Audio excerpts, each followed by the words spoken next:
ജന്മം കൊണ്ട നാൾ മുതൽ ഉള്ളിലൊതുക്കിയ വേദനകൾ, ജന്മം കൊണ്ട നാൾ മുതൽ ഉള്ളിലൊതുക്കിയ വേദനകൾ, അറിഞ്ഞോ അറിയാതെയോ ചെയ്തു കൂട്ടിയ വൻപിഴയാണെൻ്റെ പാപങ്ങളും. തിരുനീണത്താൽ എന്നെ കഴുകേണമേ, തൂമഞ്ഞുപോലെന്നെ വെണ്മയാക്കണേ. കർത്താവിൽ എനിക്ക് ഏറ്റവും പ്രിയപ്പെട്ടവരെ, 77 സങ്കീർത്തനം അതിൻ്റെ 1 മുതലുള്ള വചനഭാഗങ്ങൾ നമുക്ക് വായിക്കാം. ഞാൻ എൻ്റെ ശബ്ദമുയർത്തി ദൈവത്തോട്, എൻ്റെ ശബ്ദമുയർത്തി ദൈവത്തോട് തന്നെ നിലവിളിക്കും. അവൻ എനിക്ക് ചെവി തരും. കഷ്ട ദിവസത്തിൽ ഞാൻ യഹോവയെ അന്വേഷിച്ചു.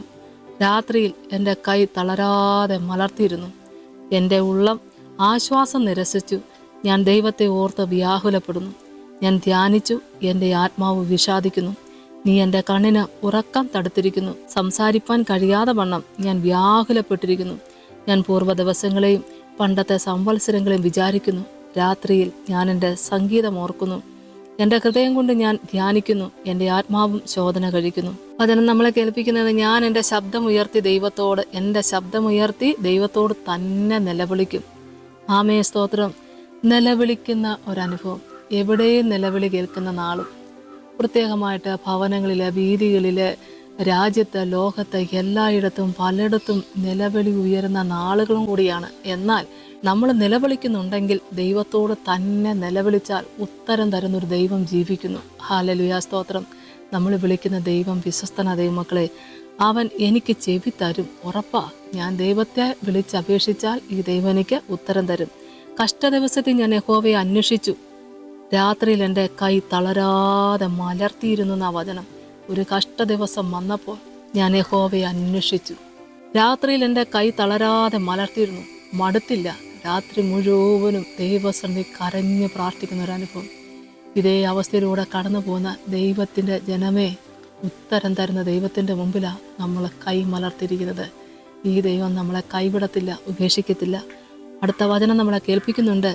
രാത്രിയിൽ എൻ്റെ കൈ തളരാതെ മലർത്തിയിരുന്നു. എൻ്റെ ഉള്ളം ആശ്വാസം നിരസിച്ചു. അതുപോലത്തെ അവസ്ഥ. അത്രമാത്രം ഒരു കഷ്ടദിവസം, സങ്കടങ്ങളേറെ. ദൈവമക്കളെ, വചനഭാഗത്തെ ഓർത്താൽ ഞാൻ ദൈവത്തെ ഓർത്ത് വ്യാകുലപ്പെടുന്നു. ഞാൻ ധ്യാനിച്ചു, എൻ്റെ ആത്മാവ് വിഷാദിക്കുന്നു.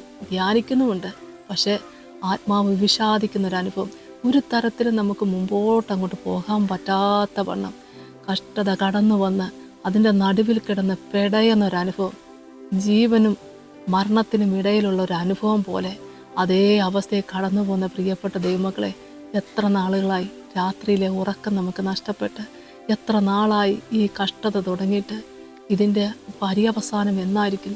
ഇന്നല്ലെങ്കിൽ നാളെ നമുക്കൊരു ഉത്തരം കിട്ടും എന്നൊരു പ്രതീക്ഷയോടെ ഓരോ ദിവസവും വിശ്വാസത്തോടെ പ്രാർത്ഥിക്കുന്ന പ്രിയപ്പെട്ട ദൈവമക്കളെ, നമുക്ക് ഉത്തരം തരാതെ ദൈവം പോകില്ല. ആമേ സ്തോത്രം. മനസ്സ് തളർന്നു പോകാതെ വിശ്വാസത്തിൽ ബലപ്പെട്ട് നിൽപ്പാനിടയാകട്ടെ. വചനം കേട്ടാൽ 4-ാം വാക്യം പറഞ്ഞത്, നീ എൻ്റെ കണ്ണിന് ഉറക്കം തടുത്തിരിക്കുന്നു. സംസാരിപ്പാൻ കഴിയാതെ വണ്ണം ഞാൻ വ്യാകുലപ്പെട്ടിരിക്കുന്നു. ആദ്യത്തേതുപോലൊന്ന് സംസാരിക്കാൻ, എല്ലാവരോടും ഒത്തുചേർന്നൊന്ന് സംസാരിക്കാൻ പറ്റാതെ പോകുന്നു. കാരണം അത്രമാത്രം പല വിധത്തിലുള്ള മാനസികമായ ഭാരങ്ങൾ പേറിക്കൊണ്ട് പോകുമ്പോൾ ഉറങ്ങാനും പറ്റുന്നില്ല, സംസാരിക്കാനും പറ്റുന്നില്ല, കിടക്കാനും പറ്റുന്നില്ല, ഇരിക്കാനും പറ്റുന്നില്ല.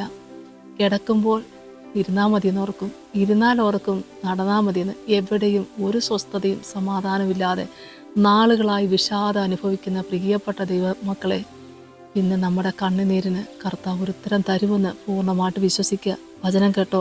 ഞാൻ പൂർവ്വ ദിവസങ്ങളെയും പണ്ടത്തെ സംവത്സരങ്ങളെയും വിചാരിക്കുന്നു. സ്തോത്രം. രാത്രി ഞാൻ എൻ്റെ സംഗീതം ഓർക്കുന്നു. എൻ്റെ ഹൃദയം കൊണ്ട് ഞാൻ ധ്യാനിക്കുന്നു എന്നാ വചനം പറയുന്നത്. ഞാൻ പൂർവ്വ ദിവസങ്ങളെയും പണ്ടത്തെ സംവത്സരങ്ങളെയും ഓർക്കുന്നു. പണ്ടത്തെ നാളുകളൊക്കെ ഒന്ന് ഓർത്താൽ നമുക്ക് ഒരുപാട് സന്തോഷങ്ങളും സമാധാനവും ഒക്കെ ഉണ്ടായിരുന്നു. എന്നാൽ ഇന്ന് ആ ദിവസങ്ങൾ ഓർത്താൽ ഒരുപാട് സങ്കടം കൂടെ തോന്നും. അത്ര നല്ലൊരു കാലം, ആ നല്ല നാളുകൾ നമുക്ക് നഷ്ടപ്പെട്ടു പോയോ എന്നുള്ളൊരു സങ്കടം. എന്നാലും ദൈവമക്കളെ, ദൈവത്തിൻ്റെ സന്നിധിയിൽ നമ്മൾ ചിലപ്പോൾ പറയും, ആ കഴിഞ്ഞു പോയ കാലങ്ങളൊന്നും ഇനിയൊന്നും ഓർക്കാൻ കൂടി പറ്റുന്നില്ല. എന്നാൽ സങ്കടകരമായ അനുഭവങ്ങളും നമുക്കുണ്ടായിരുന്നില്ലേ? പണ്ടത്തെ കാലങ്ങൾ ഓർത്താൽ അന്നും സങ്കടം, ഇന്നും സങ്കടം.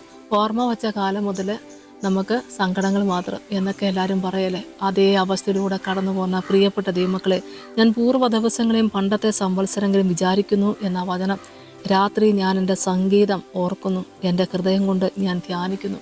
ഇതെല്ലാം ഓർക്കുമ്പോഴും ദൈവത്തിൽ പ്രത്യാശ വയ്ക്കുന്ന കുഞ്ഞിൻ്റെ വായിൽ നിന്ന് ആ സംഗീതം ഒരിക്കലും കുറഞ്ഞു പോകത്തില്ല. ആ പാട്ടും ആ പ്രാർത്ഥനയും ദൈവത്തെ വാഴ്ത്തി സ്തുതിച്ചുകൊണ്ടുള്ള ഒരു ജീവിതമൊക്കെ അതൊരിക്കലും നമുക്ക് നഷ്ടപ്പെട്ടു പോകത്തില്ല. ഈ ലോകത്ത് നേടിയിട്ടുള്ളതും ഈ ലോകത്തെന്തും നമുക്ക് നഷ്ടപ്പെട്ടു പോകും. ദൈവമക്കളെ, കർത്താവ് തന്ന ഉപകാരങ്ങൾ ഓർത്താൽ, ആമേ സ്തോത്രം, ഇനി ദൈവം നമുക്ക് മുന്നിൽ വെച്ചിരിക്കുന്ന അനുഗ്രഹങ്ങൾ ഓർത്താൽ ഈ കാലത്തിലെ കഷ്ടങ്ങളൊന്നും സാരമില്ല എന്നെണ്ണിക്കൊണ്ട് മുൻപോട്ട് പോകാൻ കർത്താവ് സഹായിക്കട്ടെ. ഈ കഷ്ടതയുടെ നടുവിലും മാറാത്ത ദൈവം നമ്മുടെ കൂടെ ഉള്ളതുകൊണ്ടാണ് ഇന്നും ഈ ശുശ്രൂഷയിലിരുന്നു കൊണ്ട് ദൈവത്തെ മഹത്വപ്പെടുത്താൻ പറ്റുന്നത്. അപ്പോൾ നമ്മളെ ഏത് കഷ്ടതയിലൂടെയാണോ കടന്നു പോകുന്നത്, ഒന്നോർക്കണം ദൈവമക്കളെ, കൂടെ നടക്കുന്ന ദൈവം നമ്മളെ അല്പസമയം പോലും മാറിപ്പോയിട്ടില്ല. നമ്മുടെ കരം പിടിച്ച് നമ്മളെ വഴി നടത്തുക. നമ്മളിതുവരെയും പോയിട്ടില്ലാത്ത വഴിയിൽ കൂടി ദൈവം നമ്മളെ നടത്തുന്നു. എങ്ങോട്ട്? ആ വാഗ്ദത്തത്തിലേക്ക് നമ്മളെ കൊണ്ടുവരുന്നു. ദൈവം നമ്മൾ കേൾപ്പിച്ചിരിക്കുന്ന വാഗ്ദത്തങ്ങൾ നിറവേറുക സമയമായിരിക്കുന്നു. അതിനു മുമ്പുള്ള ഈ കഷ്ടത നമുക്ക് സാരമില്ലെന്ന് എണ്ണിക്കൊണ്ട് ദൈവത്തെ മഹത്വപ്പെടുത്താൻ കർത്താവ് ഇടയാകട്ടെ. നമുക്ക് പ്രാർത്ഥിക്കാം. സ്തോത്രം കർത്താവേ, കരുണാസമ്പന്നന്റെ സ്വർഗീയ നല്ല ദൈവമേ, കർത്താവിൻ്റെ തിരുസന്നിധിയിലേക്ക് അടിയങ്ങളെ താഴ്ത്തി സമർപ്പിച്ചുകൊണ്ട് പ്രാർത്ഥിക്കുന്നു. ജീവിതത്തിൽ ഒരുപാട് കഷ്ടങ്ങളും സങ്കടങ്ങളും ഒക്കെ കാണേണ്ടി വന്നെങ്കിലും കർത്താവെ, മരണത്തിന് വിട്ടുകൊടുക്കാതെ ദൈവം ഈ സമയം വരെയും കാത്തു പരിപാലിച്ചു. ജീവിക്കുന്നതും മരിക്കുന്നതും ക്രിസ്തുവിന് വേണ്ടി മാത്രമായി തീരുവാൻ ദൈവം സഹായിക്കണമേ എന്ന് പ്രാർത്ഥിക്കുന്ന കർത്താവെ. ഹല്ലേലൂയ. കഴിഞ്ഞ നാളുകളെ ഓർത്താൽ കഷ്ടതയേറെ ഉണ്ടായിരുന്നു, സങ്കടങ്ങളേറെ ഉണ്ടായിരുന്നു, സൗഭാഗ്യമായ ജീവിതം ഉണ്ടായിരുന്നു, എല്ലാം ഉണ്ടായിരുന്നു. എന്നാൽ കർത്താവെ, ഇന്ന് വളരെ വ്യത്യസ്തമായ അനുഭവത്തിലൂടെ കടന്നു പോകുമ്പോഴും ആമേ സ്തോത്രം, വിശ്വസിക്കുന്ന ദൈവ പൈതലും മനസ്സിലാക്കാൻ എൻ്റെ കർത്താവ് എൻ്റെ കരം പിടിച്ച് ഈ കഷ്ടതയുടെ നടുവിലൂടെ എന്നെ നടത്തുന്ന ദൈവം എൻ്റെ കൂടെയുണ്ടെന്ന് വിശ്വസിച്ചുകൊണ്ട് എൻ്റെ കർത്താവെ, ദൈവത്തെ മഹത്വപ്പെടുത്താൻ ഇടയാക്കണമേ. കർത്താവെ, ദൈവത്തിന് വേണ്ടി പാടുവാനും പ്രാർത്ഥിക്കുവാനും സാക്ഷ്യപ്പെടുത്തുവാനും ഇനിയുള്ള കാലം കർത്താവിന് വേണ്ടി ജീവിപ്പാനും ഇടയാക്കണമേ എന്ന് പ്രാർത്ഥിക്കുന്നപ്പോൾ, കഷ്ടത കടന്നു വന്നപ്പോൾ, കടന്നു വന്നപ്പോൾ, എൻ്റെ കർത്താവെ, നഷ്ടങ്ങളുടെ കാലങ്ങൾ കടന്നു വന്നപ്പോൾ, കൈവിട്ടുപോയ ബന്ധങ്ങളെ ഇക്കാലങ്ങളിൽ കാണുമ്പോൾ കൈവിടാത്ത ദൈവം കൂടെ നിൽക്കുന്നത് അനുഭവിച്ചുകൊണ്ട് സാക്ഷ്യം പറയാൻ വിശ്വസിക്കുന്ന മക്കളെ ഒരുക്കിയിരിക്കിയാൽ ഞാൻ ദൈവത്തെ സ്തുതിക്കുന്നു, സ്തോത്രം ചെയ്യുന്ന കർത്താവെ. സങ്കടങ്ങളിലായിരിക്കുന്ന മക്കൾക്ക് വേണ്ടി പ്രാർത്ഥിക്കുന്ന കർത്താവെ, മുൻപോട്ട് പോകാൻ പറ്റത്തില്ലാത്ത വണ്ണം വളരെയധികം മാനസിക ഭാരങ്ങൾ അനുഭവിക്കുന്ന മക്കൾക്ക് വേണ്ടി പ്രാർത്ഥിക്കുന്നു കർത്താവെ. നിന്റെ മക്കളെ കണ്ണിലെ കണ്ണുനീര് ദൈവം തുടയ്ക്കണമേ. സമാധാനം കൊടുത്ത് ദൈവം അനുഗ്രഹിക്കണമേ. ആമേ സ്തോത്രം. ദൈവത്തെ മഹത്വപ്പെടുത്തുവാൻ നന്മയ്ക്കായി ഒരടയാളം കർത്താവ് കൊടുത്ത് അനുഗ്രഹിക്കണമേ. പിതാവിൻ്റെയും പുത്രൻ്റെയും പരിശുദ്ധാത്മാവിൻ്റെ നാമത്തിൽ അപേക്ഷിക്കുന്ന കൃപയോടെ കേൾക്കണമേ. ആമേൻ. യേശുവേ സ്തോത്രം.